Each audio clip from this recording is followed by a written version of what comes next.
Olá, sejam bem-vindos ao Carbono Zero. Hoje vamos falar sobre o programa de apoio ao investimento na melhoria da eficiência energética do Instituto Nacional de Saúde, Dr. Ricardo Jorge. É o instituto mais antigo do país, com mais de 100 anos, e até hoje tem por função ser o laboratório do Estado e o Observatório da Saúde em Portugal. O repórter Tiago Belim foi visitar a sede do Instituto Ricardo Jorge, em Lisboa, e mostra-nos os planos de ação para uma melhor ecoeficiência. A eficiência energética e o consumo de energias renováveis são cada vez mais objetivos do Instituto Nacional de Saúde, Dr. Ricardo Jorge, que vai investir até 2020 cerca de 2.300.000 euros nestas novas formas de energia. Pergunto-lhe de que forma é que isso está e vai ser feito.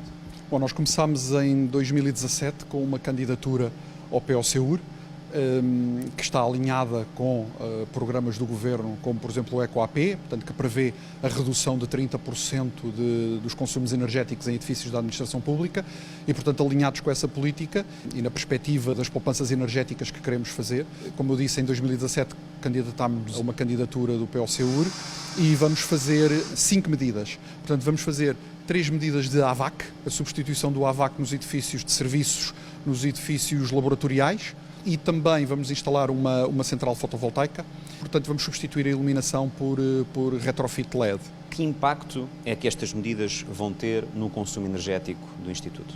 Basicamente contamos reduzir a nossa fatura mensal com uma poupança de cerca de 126.000 euros ao ano, com esta intervenção só na sede do edifício, e contamos também resgatar cerca de 460 toneladas de CO2. Em que áreas aqui do Instituto é que vão ser feitas essas alterações no âmbito da poupança, da economização de energia e também de uma menor dependência dos combustíveis fósseis?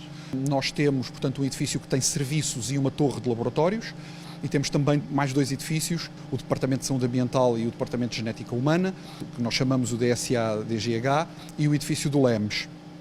Portanto, nós vamos intervir em todos os edifícios ao nível da substituição das armaduras por retrofit LED. Vamos também instalar na cobertura do edifício de serviços uma central fotovoltaica de 130 kW.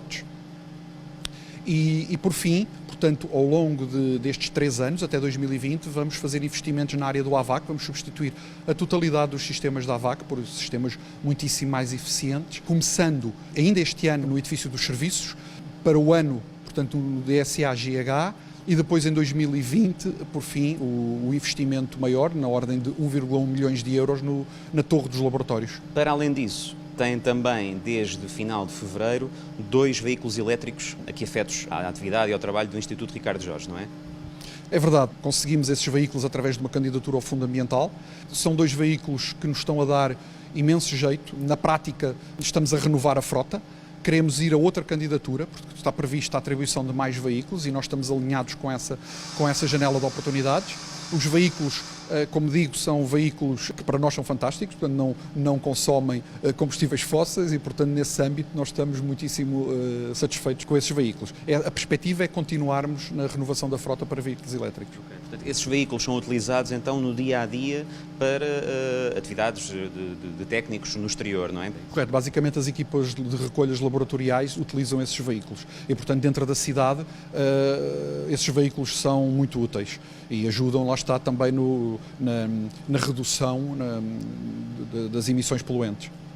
Arquiteto Jorge Jerónimo, obrigado por ter falado connosco e pelos seus esclarecimentos. E, como se vê, o Instituto Ricardo Jorge está então a atravessar uma fase de transformação naquilo que diz respeito às suas políticas energéticas, com um conjunto de medidas que vai permitir que nos próximos anos se diminua aqui no Instituto o consumo de energia e também a dependência de combustíveis fósseis. Para além disso, já existem alguns dos técnicos deste Instituto que já fazem o seu trabalho diário no exterior, recorrendo então a veículos elétricos. Como vimos, o Instituto Ricardo Jorge está num processo de implementação de práticas verdes e para nos falar sobre estas mudanças temos em estúdio José Maria Albuquerque, vogal do Conselho Diretivo. Muito obrigada pela sua presença no Carbono Zero, seja bem-vindo. Muito obrigado, eu que agradeço. E começo por lhe pedir para nos explicar um pouco as áreas de intervenção do Instituto Ricardo Jorge, para as pessoas que estão em casa e que não sabem ao certo. A sua introdução foi quase o que é preciso que as pessoas retenham do Instituto Ricardo Jorge. É um laboratório de Estado e é um laboratório nacional estratégico na área da saúde. Posso elaborar um bocadinho. Nós temos uma missão muito definida, somos um laboratório de referência, somos um observatório de saúde, como muito bem referiu, somos também, temos uma atividade na observação em saúde e na vigilância, temos uma componente importante na investigação e desenvolvimento científico e, finalmente, temos uma obrigação de divulgar a cultura científica. E até neste domínio temos até uma atribuição legal, temos um Museu Nacional de Saúde. O nosso instituto, como referiu, são cerca de 600 pessoas, é um instituto nacional, portanto tem três polos, a sede é em Lisboa, mas tem o Centro Gonçalves Ferreira de Saúde Pública Gonçalves Ferreira no Porto, tem cerca de 100 pessoas, em Lisboa na sede cerca de 400 pessoas e cerca de 30 no nosso laboratório em Águas de Moura, que pertence a um dos departamentos técnico-científicos. Nós temos 6 departamentos técnico-científicos, portanto, a genética humana, a saúde ambiental, a alimentação e nutrição, o departamento de epidemiologia e o departamento de promoção da saúde e este que eu referi em último em relação a Águas de Moura, o Departamento de Doenças Infecciosas. Portanto, são 6 departamentos técnico-científicos que não só produzem evidência científica, mas também prestam serviços. Uma das nossas atividades é a prestação de serviços à comunidade. Portanto é bastante próximo da população. Sem dúvida, sem dúvida. Creio que até, digamos, o índice de reconhecimento do Instituto Ricardo Jorge é a referência laboratorial. É o laboratório que faz, digamos, o padrão ouro nas análises clínicas, nas análises biológicas, nas águas, nos alimentos, etc. E, portanto, é esse, digamos, o conhecimento mais imediato que a população em geral tem do nosso Instituto. E sendo um Instituto de prestígio e reconhecido, faz todo o sentido que dê um exemplo nesta questão da saúde ambiental e na redução, portanto, do carbono, não é? E por isso começaram a implementar medidas para melhorar a ecoeficiência. Sem dúvida, Sana. E devo-lhe dizer que, digamos, esta população, que acho que fica relativamente evidente da descrição que quer a Susana que eu fizemos do Instituto, nós somos uma casa exigente e, portanto, digamos, as alterações climáticas a que, digamos, estas medidas se propõem mitigar e controlar e viver com, acabam por entrar no nosso Instituto de diversas maneiras, quer dizer, as emergências de novos vetores que são, digamos, as doenças infecciosas com a questão da alteração da temperatura, com o aquecimento global, entra pelo Instituto no seu departamento de doenças infecciosas, por exemplo, no departamento de alimentação e nutrição, a questão da segurança, o safety and security dos alimentos no departamento, e nem falei ainda do departamento de saúde ambiental. Portanto, é qualquer coisa que nós, digamos, temos uma facilidade de compreensão do que está em jogo, basicamente. E, portanto, foi relativamente fácil nós assestarmos, digamos, os nossos departamentos técnicos para estas candidaturas que, digamos, ficaram disponíveis. Há estratégias nacionais e essas estratégias, digamos, este programa operacional, como sabem, um dos que referiu do POCUR e que foi referido na peça, é um programa operacional, um dos 16 da Estratégia Global Portugal 2020, e justamente nós candidatámos a um programa que tem as 3 componentes que o meu colega há pouco referiu na peça e que justamente pretende, digamos, assestar em 3 áreas, digamos, prioritárias para a sede, porque a sede, como referiu no início, a sede não é da Fundação, obviamente, mas é de 73, portanto tem já 45 anos. Nós temos a delegação do Porto, é muito mais jovem, tem 15 anos, o edifício é muito mais moderno, e a delegação de Águas de Moura tem apenas nem 10 anos. E, portanto, foi, digamos, assestada a atenção para o nosso edifício sede, que, como viram, tem elementos quase de arqueologia industrial, a vossa peça ilustrou isso muito bem, mas temos que viver, quer dizer, já houve algumas mudanças, por exemplo, do fuel oil para o gás natural, aquelas caldeiras que viram já são alimentadas a gás natural, mas hoje é preciso, digamos assim, subir a parada e estarmos alinhados com estratégias nacionais que nos põem à disposição algumas linhas de financiamento. Obviamente que é um esforço da instituição conseguir o envolvimento, o envelope financeiro deste Programa Operacional da Sustentabilidade, Eficácia e Uso de Recursos, o POCUR, para a nossa candidatura. É um projeto de 2,3 milhões de euros. Exatamente, ele portanto é um esforço, obviamente este esforço é um investimento total, que é comparticipado a 95%, e tem uma forma de subvenção reembolsável a 21 anos, portanto há uma certa relação no tempo, e as 3 ações foram aquelas que o meu colega referiu, não sei se quer que eu as enumere muito bem. Portanto, a ideia é, digamos, enquanto falamos, estamos a preparar, digamos, a abertura de concurso público para a primeira fase. Portanto, vai haver 4 fases com financiamento e diferentes, digamos assim, e a primeira vai ser justamente, como o meu colega referiu, a central fotovoltaica de autoconsumo de 130 kW. Sim, será que vos permite ficar autónomos a nível de... Não, mas isso permite 20% da diminuição da nossa dependência da rede. Só esta central fotovoltaica. Como referiu também na peça, como foi referido na peça, há também uma substituição da iluminação interior e exterior por retrofit LED. E, finalmente, há digamos, reconversão, a substituição, melhor dizendo, de todo o sistema de aquecimento, ventilação e ar-condicionado. E, portanto, isto é faseado até 2020, não é? E, portanto, a primeira fase são 340 mil euros, depois há uma segunda fase semelhante, há uma terceira fase um pouco mais robusta, 280 mil euros, com a questão do edifício, dos edifícios que são desagregados. Temos um campus, portanto, temos alguns edifícios que têm um corpo central e outros anexos. E, finalmente, há digamos, o final do edifício central dos laboratórios, que será junto a 2020, com a questão da substituição dos AVACs.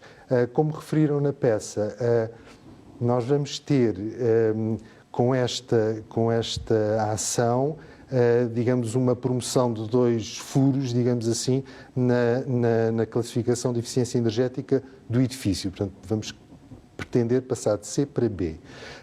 E vamos permitir, com isso, fazer a tal captura, enfim, o resgate do CO2 de 460 toneladas, como referiram na peça. Isto equivale mais ou menos a nós tirarmos de circulação, isto anualmente, cerca de 100 veículos comuns. O que faz toda a diferença a nível da poluição. Justamente. E, portanto, e como referiu o meu colega, os tais 126 mil euros da nossa conta de gás e eletricidade... Que vão poder ser poupados anualmente. Vão ser poupados, e isto, obviamente, é cerca de 1/3. Portanto, vai ser qualquer coisa de relevante para a nossa gestão. Portanto, estas políticas que já estão a ser implementadas no Instituto Ricardo Jorge são replicadas noutros organismos públicos e privados, provavelmente. Sim. O que é que pensa disso? Eu acho que... eu talvez diga que é importante que haja uma certa continuidade nas políticas públicas, porque elas não só condicionam os financiamentos, como estamos a ver. Normalmente, estratégias têm alocadas verbas dos programas estratégicos, como o caso do Portugal 2020, mas é também muito importante que haja uma continuidade e que haja um sinal. E como referi no princípio, acho que os institutos públicos e todo o Estado deve começar por dar o exemplo. E, portanto, nós, como lhe digo, por um lado, por inspiração destas medidas e desta estratégia, por outro, por uma certa pressão já, digamos, da compreensão que nós temos destas problemáticas dentro do Instituto, nós aderimos imediatamente e vamos aderindo, nós vamos a jogo em várias das linhas de financiamento que outros programas de outros ministérios possam oferecer para este desidrato final. Portanto, como sabe, o PO-SEUR pretende assistir um programa semelhante ao EcoMol, como vimos ali, da mobilidade elétrica, que é o EcoApp, portanto, para a administração pública, e a ideia é uma meta de redução de 30% do consumo de energia até o final de 2020. E, como digo, é muito importante termos também a noção que há uma continuidade de políticas públicas. Por exemplo, este PO-SEUR, digamos, labora sob um programa de valorização do território que, por exemplo, foi inscrito no plano tecnológico. Talvez não se recorde, em que eu participei na primeira unidade de missão e com muito orgulho. E, portanto, foi um plano de valorização do território, uma agenda de valorização do território de 7 a 13. E, portanto, este começa de 13 a Portanto, isto são políticas continuadas. São políticas continuadas que é bom que sejam continuadas e que não haja, digamos assim, obviamente são compreensíveis algumas evoluções e, digamos, condicionantes externas, mas acho que é muito importante, sobretudo para organismos do Estado, que têm, digamos assim, uma certa limitação na sua gestão e, portanto, é muito importante que estejam disponíveis estas linhas de financiamento digamos, assistindo estes desidratos que são nacionais. Acho que, mas esta componente de inspiração acho que é muito importante. E acha que a nível de, por exemplo, das indústrias mais poluentes, isto aqui pergunto de uma forma mais geral, também há uma abertura para que sejam introduzidas medidas de eficiência energética? Eu acho que há uma pressão, repara, por exemplo, vou puxar um bocadinho o brasa à minha sardinha, não só como vogal do Instituto Ricardo Jorge, mas também como engenheiro. A Ordem dos Engenheiros declarou este ano como o ano das alterações climáticas. E, de facto, não está, digamos, a promover, está quase a responder a um anseio da tal economia circular que se fala hoje. Quer dizer, a questão da extração, da transformação, do uso e o deitar fora já não funciona. Porque nós, enfim, os meus colegas do Colégio de Engenharia de Ambiente fizeram, enfim, e a evidência científica que a continuar neste modelo, digamos, de desenvolvimento e de economia, nós precisávamos triplicar até 2050 as áreas que sejam só destinadas à extração e ao depósito de resíduos. Portanto, o planeta é só um e, portanto, não temos maneira de sustentar esta economia. E, portanto, a circularização da economia que se ouve hoje em dia, a questão da reciclagem, nós temos um déficit em termos de reciclagem, a média europeia, por exemplo, dos nossos, não é preciso falar das grandes indústrias, falemos nas nossas casas, nós reciclamos cerca de 24% dos nossos resíduos domésticos. A Europa já tem uma média de cerca de 40%.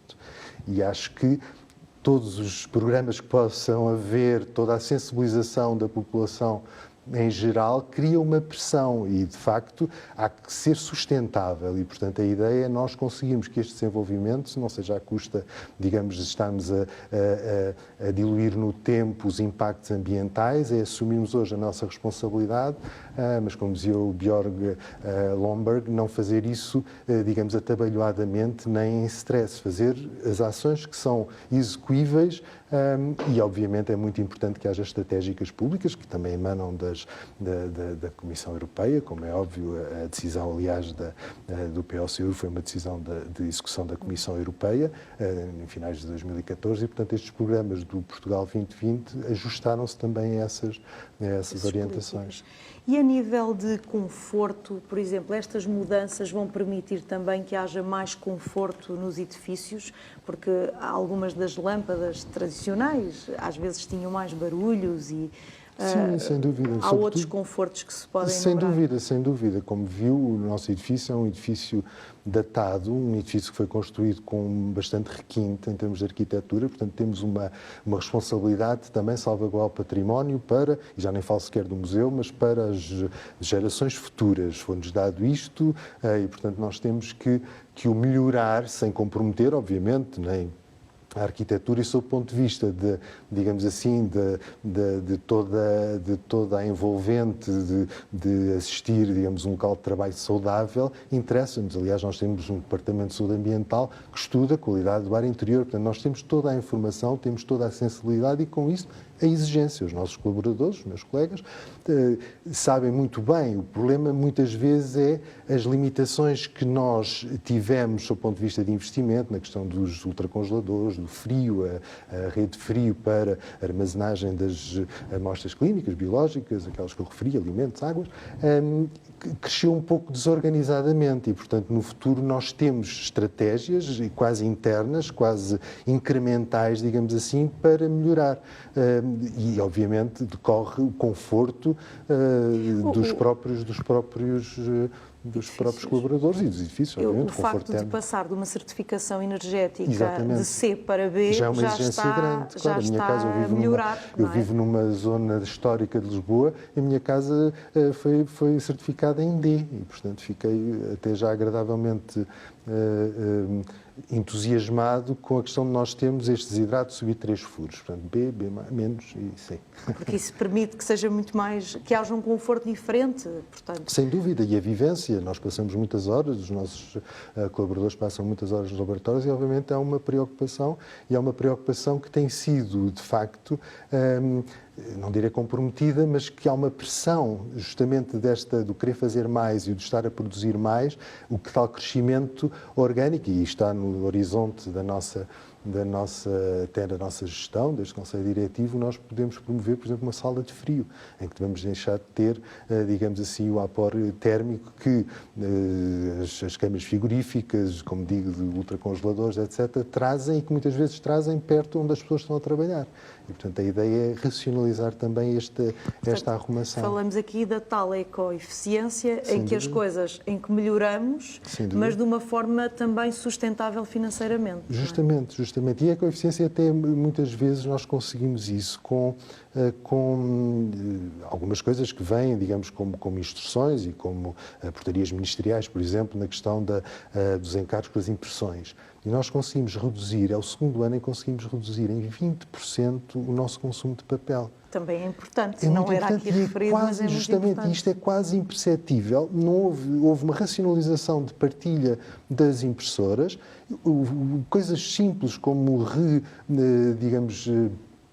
desenhar a questão das propriedades e, portanto, imprimir frente e verso, e é o segundo ano em que conseguimos uma redução, e está a ser aferido pela Administração Central dos Serviços de Saúde, a CSS, e, portanto, é muito interessante. Outro exemplo, por exemplo, é a questão de nós podermos potenciar alguns dos instrumentos que já temos ao nosso dispor, como seja, por exemplo, uma aplicação de gestão documental para desmaterializar os processos administrativos internos. Nós temos o documento, temos até uma versão muito robusta e que não está esgotada a sua capacidade. E, portanto, nós vamos conseguir desmaterializar a tal senda contra o uso do papel. Nós estamos, digamos, a enfrentá-la e, portanto, estamos quase, não direi imperceptivelmente, porque os números encorajam-nos, mas sem mudarmos, digamos assim, drasticamente o que estamos habituados. Claro que ajuda a termos um aviso que precisa mesmo de imprimir esta mensagem, se calhar não. Mas, e, portanto, isso está a ser incorporado. Criar uma consciência nas pessoas também, uma consciência social. Também mais essa, eu diria, no nosso caso. Além disso, portanto, dentro dos edifícios tem todas essas medidas, fora, voltando aqui um bocadinho à frota automóvel, com estes 2 carros, portanto, da mobilidade elétrica, a ideia qual é? É que toda a frota automóvel se torne elétrica, com abastecimento, portanto, no próprio local, no Instituto? Qual é a perspectiva de futuro? Vamos ver. nós estamos dependentes também da robustez da tecnologia que é oferecida. Nós, a par do que nos é oferecido, nós tentamos, e acho que já ilustrei isso suficientemente, tentamos esgotar todas as nossas possibilidades, a tal idade de jogo que eu referia, em todas as suas vertentes. Hoje, por exemplo, não consigo levar um carro a uma velocidade relativamente saudável de Lisboa ao Porto. Mas consigo, tem uma autonomia de 400 km. Exatamente, não é? tem uma autonomia de 400 km, mas que decai, obviamente, Claro. se usarmos uma velocidade. Mas para o que nós precisamos, portanto, respondendo à sua pergunta, a ideia, porque estes programas que estão disponíveis do Ecomob, portanto, o apoio à mobilidade elétrica da Administração Pública, que foi financiado pelo Fundo Ambiental, teve também como intenção, digamos, uma troca com a BAT e com critérios muito transparentes de idade do veículo, quilometragem, fazer uma substituição por veículos elétricos. E, portanto, nós tivemos uma cota, e que nesta altura foi de 2 veículos elétricos, que nos assistem horariamente. Nós fazemos colheitas na hora de amostras biológicas, de amostras clínicas, de alimentos, de águas. Portanto, os carros andam sempre a circular. Exatamente. E, por exemplo, Águas de Moura, nós podemos perfeitamente ir até Águas de Moura e voltar sem problema nenhum. E mais do que isso, por exemplo, isso é importante, nós podemos fazer isso no Porto. E vamos ter também financiamento, também com o Fundo Ambiental, e até com participação de outras linhas de financiamento, os postos de carregamento. E, portanto, aqueles postos de carregamento rápido, e há financiamento para isso. E, portanto, nós estamos a dias de instalar na sede e depois vamos partir para o Porto. Mas, digamos, a ideia é hoje nós tentarmos, os carros, a frota automóvel é muito, nós temos 6 veículos e, portanto, a ideia é justamente essa, é nós, dentro das possibilidades e não limitarmos em nada a nossa capacidade de sermos um Instituto Nacional, e, portanto, temos que chegar a todo o lado. Exatamente. E rapidamente, vamos com certeza seguir essa ambição. Para terminarmos, assim, resumidamente, mais alguma ideia para o futuro que queira expor, que nos queira falar? Nós temos aquelas que eu referi que são digamos, os nossos desafios que têm que encontrar, ou vamos tentar encontrar para estas, enfim, prospectiva, vamos tentar encontrar financiamento público para o fazer. Mas eu diria que, por exemplo, temos no momento já aprovado um programa do Sistema de Apoio à Modernização Administrativa, portanto o SAMA, da Agência de Modernização Administrativa, que é um programa de 700 mil euros, que vai permitir a substituição dos sistemas de análises laboratoriais, vai, digamos, ser muito importante no lidar com a questão das novas diretrizes da proteção de dados, vai ter softwares da qualidade da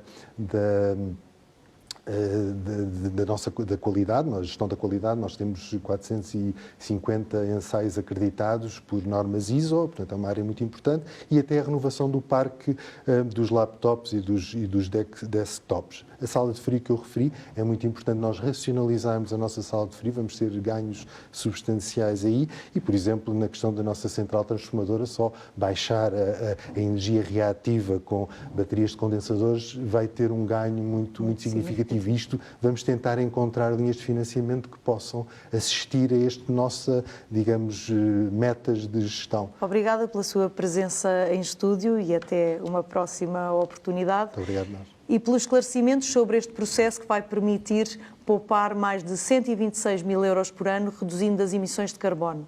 A melhoria da eficiência energética contribui para atingir o objetivo global do carbono zero. Exemplos como este devem inspirar-nos para um planeta mais limpo e sustentável. Voltamos para a semana. Até lá.